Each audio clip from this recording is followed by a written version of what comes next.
Alright guys, welcome back to Strong Successful Male. So for today, I'm going to be going over an article here titled, "This is How to Be a Good Man According to a Few Good Men."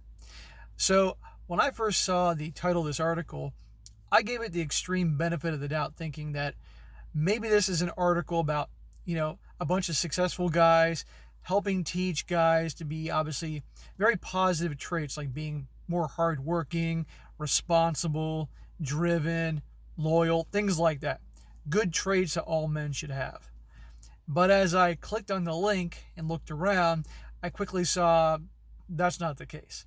This article, which is written by a woman, it's quotations from 9 different guys from different backgrounds. We got a senator, we got some people in a venture capitalist, a company founder, people in film, different types of guys from different types of industries and things like that, successful guys. And they're all basically about how us guys need to be basically more supportive of the you-know-what movement and things like Me Too and gender equality and things like that.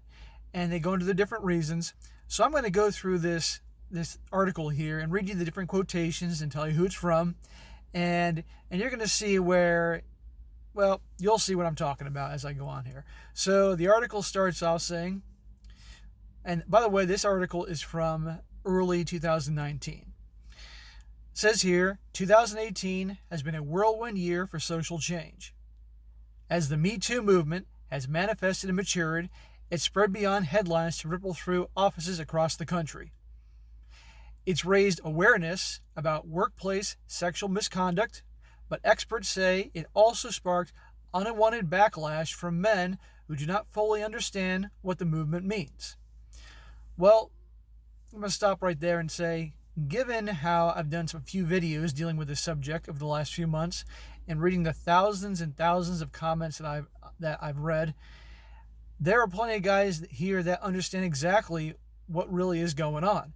And unfortunately, it is a backlash against men, where in the past this wouldn't happen, but now it's almost like it's open season to make complaints and accusations and get guys in trouble. And it's really a shame. And so this is why, like they said here, unwanted backlash, well, that's unfortunately what's been the result of this. The pendulum, things have gone too far, and therefore that's what you're getting, but it's taken as making guys out to be the bad guys. And that's wrong. She continues on saying, in this environment where everyone's more hyper-aware than ever about how they behave around their colleagues, advocates keep emphasizing how important it is to bring men into the conversation. It's not enough for women to talk to women, they say. It's time for men to once again have a seat at the table. This time for a discussion that's largely about them. Well, yes, definitely include us at the table and talk, but don't just include a bunch of yes men that are going to say whatever makes people, obviously, like this, the writer of this article, happy. You need to have guys or individuals with different points of view. And by the way, there are a lot of women that think things like the feminist movement and things like that have gone way too far. How do I know? Because I read comments on the videos I do. I read the emails that women send me, that they like what I do because they believe that feminism has gone too far and they don't like it for lots and lots of different reasons. I get some women saying that they're mothers and they don't like how this is molding some of their young boys, or they're worried about their boys when they become men, what kind of men they're going to be, how they're worried about the type of women that this environment we have right now, that their sons could be involved in. You have women that don't like how things have gone because it has really impacted in terms of the dating and relationship scene, how you have all these now weak, emotional, feminized guys and these very masculine women. So there's women that have genuine concern about these things, and they watch my videos, they say nice things. And I also have a lot of women that absolutely, positively hate my guts, that follow my channel and comment and send me hate emails. I've had emails, women tell me they hate me for some of the things I talk about. So, but they're not all that way. So you got to have both parties at this so-called table discussing, not just a bunch of guys, which you're going to see here, all butt kissing and agreeing with what they say. Goes on to say, in that vein, Quartz at Work focused the 4th issue of its How We'll Win series on the other half of the population, men. Through interviews with 50 prominent guys in tech, law, politics, entertainment, and other industries, Quartz got to the core of what it means to be a man in the 21st century and how men can be better allies. Here are some of the best quotes from that project. Okay, gentlemen, here we go. So, the first quote is from a guy, Kurama Brown from Queer Eye, which I don't know if they had any other shows, but this comes from the Queer Eye for the Straight Guy show that was on, 16, 17, 18 years ago. He's quoted as saying, the biggest threat to men, here we go, is toxic male behavior that stops them from fully respecting themselves and others. Well, what exactly is toxic behavior? In whose opinion, what is being toxic? Is it the opinion of the director and writer and the person who created that infamous Gillette Super Bowl commercial a couple years ago? Is that their opinion? Remember that scene in that commercial for you guys that have seen it, when the two boys are, wrestling and goofing around the backyard, and you have a bunch of men saying boys will be boys, but making it in a negative context? Is that toxic? Is that harmful? You have all these different opinions on this, what is considered to be toxic, and it's ridiculous. He goes on to say, it's time that men start understanding we are stronger as humans when we support and respect each other. I'm all for respect, don't get me wrong here. And that gender norms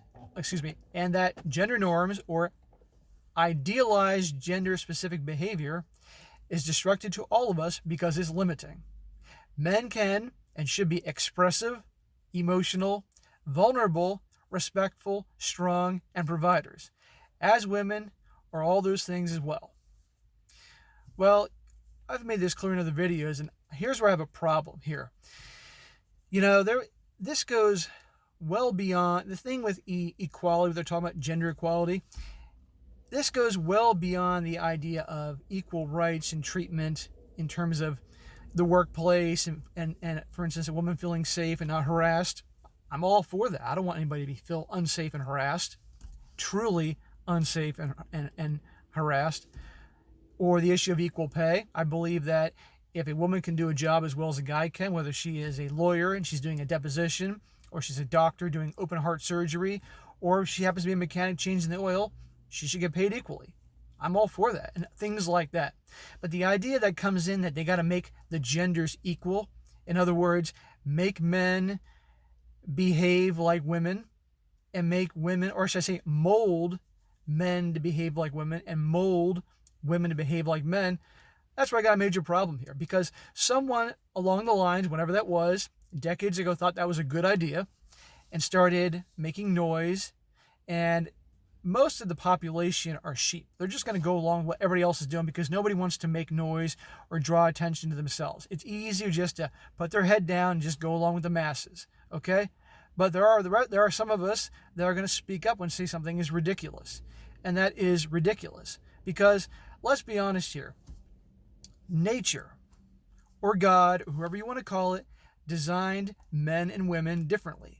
Or shall I say, male and females, or even better yet, biologically born male and females, if I have to be that specific here, to be different. And there's nothing wrong with that. You see, we're not the same in the sense that male and females, biologically born male and females, I can't spell this out enough, we're different physically, we're different how we resolve problems, we're different how we communicate, we're different emotionally, we're different when we go out to eat, and one of us takes 45 minutes to decide what to order on the menu. Men and women, male and females, are different, and that attracts one to the other. But this idea that we got to make everybody exactly the same is absurd. Because a few people think that's a good idea, and that's been sold and promoted in movies and television. And the worst part is this is being encouraged at the early levels in school, where it's encouraged girls to be more in touch with their masculine side and boys to be more in touch with their feminine side. And this goes all the way up. So is it any wonder now that you hear women all the time say or even complain, where are all the real men? I've heard this countless times. Where are all the real men? Because the men now are, guess what? Emotional, sensitive, needy, clingy, and all these traits that completely repel most women, especially very feminine women. And you also have a ton of women that have been conditioned and molded to embrace their masculine side. And that turns off a ton of guys. I mean, for me personally, I'm very attracted to very feminine, very girly women. So when I see a woman that acts all masculine, and we know what I'm talking about here, it's a complete turnoff. And it doesn't make a difference if she's, in my opinion, physically beautiful. Very beautiful face, body. I would any day be more attracted to a woman who was, 10, 15 pounds overweight and maybe a 7 in the looks department, but behaved very feminine, very girly, versus a woman that was, let's say, a 10 in the looks and body type department, but was masculine as hell. That's a complete turnoff to me. And so when you have this going on, because it got to make everybody equal, 100%, is it any wonder that there's tons of women out there complaining, where are all the real men? And men basically saying, where are the women? Also, and I don't think this is a coincidence, I've begun to notice in people I've talked to and things like that, the generation now of kids that are in high school and maybe early college, but definitely high school now, they're not boys, for instance, are not as interested in girls and hooking up and things like that they were in my generation. Because when I was a teenager in the early mid late 90s, that's all guys thought about. I mean, that's our nature. But it's not the case now. And I got 2 nephews in high school, and this is only their example, but there are others. They're really great kids, very confident, smart, respectful, loyal, popular. They have no interest in girls. None. It's really strange. And their parents, who are my cousins, they comment about this. And they're straight, I know that. But apparently all their friends are the same way. And apparently that's the norm now with the kids. And I don't know if you guys watching happen to notice this yourselves, but it really is the case. And I've noticed this with friends of mine up here where I live and kids in the same generation. It doesn't mean all, but a lot of them don't have that interest. And I believe it's because you have so many boys in touch with their feminine side, turning off the girls, and girls in touch with their masculine side, turning off the boys. So that's the direction this has gone, this whole equality thing in terms of behavior and traits, and it's absurd. Now, I know I've been ranting on for the last 5 minutes about this, but I think it's very important that this is addressed, because there's no way in hell that I'm the only one that thinks this and sees this. But I'm willing to say this, even if it means that they flag or shut down this video later on. All right, I'm going on here. So the next one is Paul Feig, he's a director. And he's quoted as saying, the most toxic thing that I hear all the time from very well-meaning people is when I say, we need to get women on the crew whenever we can. And people will always say to me, but we also have to make sure we get the best people for the job. And I find that terrible, because they're saying is, oh, we know you want to meet the inclusion writers, but we can't get somebody who's not good for the role. And it's like, why would I possibly hire someone who's not good for the role? And he's quoted as saying, it's such an onerous, kind of innocuous way to further the sexism, because it's saying that I'm somehow going to compromise and not hire somebody who's great, which I would not do, because there's so many great women out there. It doesn't do me any good if I hired someone who was not great for the job. Okay, hire somebody that's great for the job, but the idea that you got to hire somebody based on their gender or whatever just to fulfill a role or for politics, even if they're not the best, is crazy. All right, next one here is Mark Suster, venture capitalist. He is quoted as saying, every time I pen an article, I am deeply criticized by a small minority of women who either think my tone is off, or I am too clueless of male predatory behavior, or that I am inadvertently infantilizing women in their view. Well, you can't make everybody happy. I do these videos. I got tons of haters, and I got tons of people that really like what I do. You can't make everybody happy. You pick a side, and you stick with it, and you stick to your guns. Honestly, it stings to read these criticisms. What I want to tell men is that however badly it feels to be criticized for speaking up, you should empathize. I just can't talk today, guys. My bad. I apologize. You should empathize with what I feel like to be a woman who speaks up against a powerful man. Knowing how badly those women from Anita Hill to Rose McGowan have been treated for coming forward, and that any small injustice you face pales in comparison, should motivate you to get over your personal sensitivities and speak up. Oh, so is he saying that men should speak up? Good. Well, I hope he approves of my video here today and the countless other guys that are doing shows and channels and talking about how things have gotten too far. Or does he mean talking about things that only he agrees with? And by the way, mentioning Rose McGowan, I think we all know that Rose McGowan is absolutely insane. She's a complete and total lunatic at this point. I don't know how she was before, but obviously she was pushed so far. But bottom line is, she has completely lost her mind. All right, next one here. We got Cory Booker, New Jersey Senator. And he is quoted as saying, while most men don't have firsthand experience with gender-based discrimination, we can still be powerful allies for advancing women's rights.